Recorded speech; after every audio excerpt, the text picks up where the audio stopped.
तो इंसान कुछ सोचता है और होता कुछ है। इंसान सोचता है सब कुछ होने के बावजूद, दौलत, माल सब कुछ होने के बावजूद इंसान कहता है ये मैं कर लूंगा, ये हो जाएगा। पर अल्लाह पाक कहता है नहीं भाई, ये जब अल्लाह पाक चाहते हैं तब ही होता है। जब अल्लाह की रजा होती है तब भी वो काम होता है।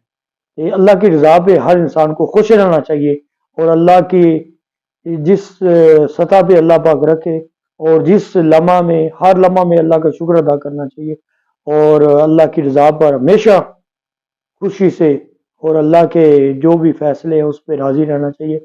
इंसान पावर में भी होगा ना, जब अल्लाह पाक ना चाहेंगे तो तब वो काम तब नहीं होगा।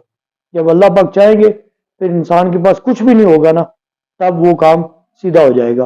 कोई वसैल के कोई भी वसैल ना हो, तब भी अल्लाह पाक चाहेंगे तो वो काम ऑटोमेटिक सीधा हो जाएगा इंशाल्लाह।